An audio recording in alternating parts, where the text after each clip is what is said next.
Basically, I think most of us at any one point in our lives have sort of considered the notion of what it would be like if you could start your life over and just assume a completely new identity, but most of us don't do it. I think when you look at who you actually are and who you've become, that's an intriguing notion. So basically in this film, a character goes through with it, which is a lot more complicated in reality. Goes on the road and meets another person on a similar trajectory, and through taking on other people's identities, they start to figure out who they actually are. I don't think it's unusual. I think it's something I think that is a bit of a theme which keeps recurring in stories about men of that age. And I find it because books I've been reading over the summer, there's something that seems to recur. I didn't even know that that's the theme I was going to hit. But they're books about displacement, about not being able to recognize your role anymore as a family man or in society. I don't want to start to, sound like I'm being too weighty about it, but it seems to keep popping up. It said, I just read Dave Eggers' book, Hologram for the King, which is about a man who feels dislocated from family and from what he used to think he was about, and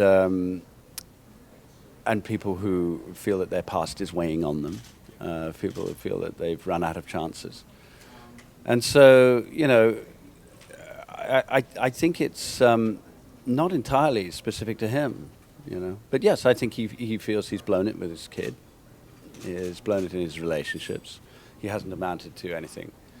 In his career, and the one dream, the one thing where he really nearly got close, was this golf thing. The challenge was really trying to figure out if she is someone who is mentally very unstable, or if she's actually just fearful of becoming that way, which is also a kind of way of being mentally unstable. But she is fearful that she is some kind of ticking time bomb to becoming a paranoid schizophrenic, like her mother became and like her sister became. And so she's now convinced herself that she is going to go that way. And so I think she lives in a constant spiraling anxiety attack.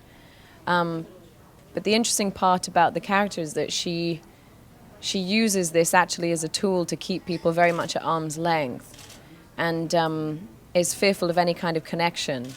And so Arthur Newman, or Wallace Avery, which is his actual name, when they meet, I think she sees something in him that she recognizes, that kind of lost soul, that social outcast, that person who's just spiraling in some way towards wanting to be someone else and wanting to escape. Yeah, I think the tone of the film is probably one of the main challenges. I mean, it has a really odd combination of, some really deep emotion that goes on in the characters' minds, because most of the change is within them. But, they're also fairly eccentric characters, and there is an odd comedic sensibility to it. So balancing all those elements was definitely one of the main challenges of the film. It takes you through just through a growing atmosphere and growing revelations about these characters, who actually are so lost that they're surprised as we are by the encounters they have. So yeah, I mean, you've got layers of identity here. You've got 4 different people on the road. You've got the people that they're pretending to be, and then the people they really are, and they're trying to relate to each other.